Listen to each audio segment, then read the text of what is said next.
Does Dr. Abdul Sabur Shaheen say that Adam developed in the Neanderthal womb? No, Yaqub. Neanderthals are not the forefathers of Homo sapiens. So Neanderthals are like cousins to Homo sapiens. They share common ancestors, but they're not from each other. So Neanderthal genes are very close to Homo sapiens, but they are not identical. So we have the Neanderthal Genome Project was complete, I think, by 2010. They completed it, and I think in the early 2000s, the Human Genome Project was complete. So they managed to decipher the whole DNA for the human DNA, and then with whatever they could with Neanderthals, and show within a decade that we are not actually from Neanderthals. However, we're like cousins to Neanderthals. Okay, can't you tell with the if you go past Alum Rock, which in Birmingham, can't you tell that we're cousins with Neanderthals? Any, do this any, cousin, kasmeni. Huh? What you saying? Oh, bro, any cousin? So yeah, so we're like cousins with Neanderthals. Okay, so yeah, so Abdul Sabur Shaheen is saying that Homo sapiens already existed as this is what you can kind of take from his research and from other people who've gone down this road.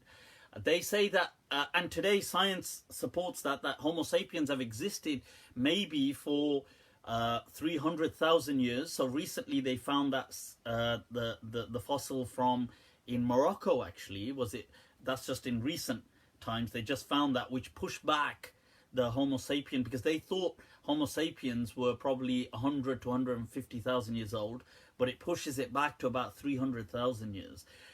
That said, the cognitive revolution in Homo sapiens occurs around 70,000 years ago, approximately.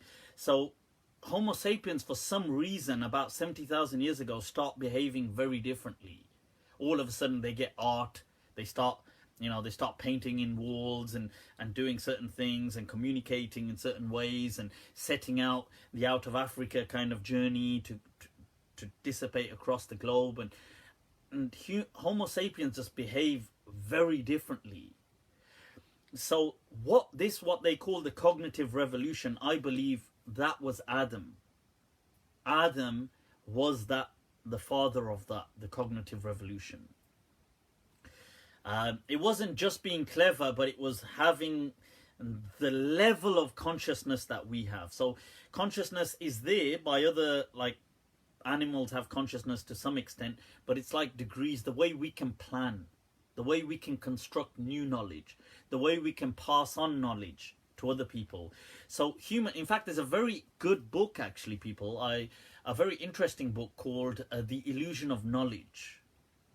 And and in this book, the person highlights how there is an illusion of how much knowledge we think we have. We don't actually have that much knowledge compared to what we think we have as individuals. That knowledge is a communal asset, that human beings share the asset of knowledge, and hence they can push it forth. One human being cannot, his knowledge is too limited. So as an example, in the book, the author highlights that there isn't a single human being alive today that has complete knowledge of, like, a Boeing jet, an aeroplane. Not a single human being has absolute technical knowledge of the entirety of a Boeing aeroplane. Whereas there will be somebody who has complete knowledge of the aerodynamics, another person who has complete knowledge of the electrics, another person who has complete knowledge of maybe the kind of engineering, another person but not one person would have the complete knowledge of the entire knowledge of a Boeing aeroplane. In a similar way, like, if there's many things that we think we take for granted, and there's some research that the author in this book, The Illusion of Knowledge, draws on. One example is where a researcher, this lady, this professor, she gave her students, after asking them how well do they think their knowledge is of bicycles, of bikes, and they said, well, yeah, of course, you know, yeah,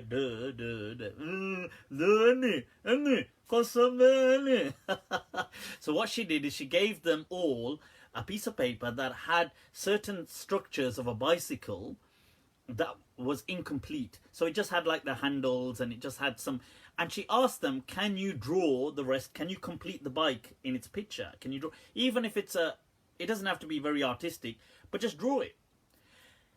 Surprisingly, or whether you may anticipate this or not, the majority of the people in that classroom could not draw the bike in its entirety for it to work.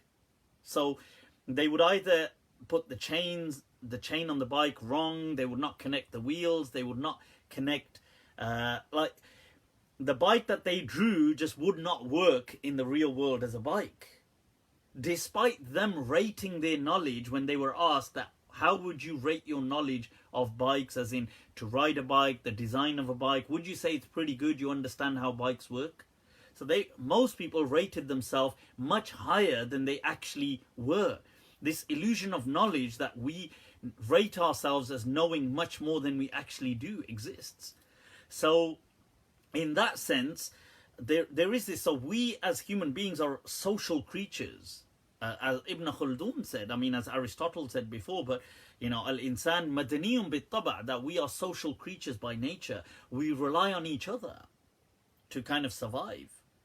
So so I believe that this ability to create knowledge from scratch and then to be able to pass this on, this was the unique ability that Homo sapiens, modern Homo sapiens, that Adam alayhi salam had, that his offspring have, that gave them the upper hand against Neanderthals and other creatures on earth.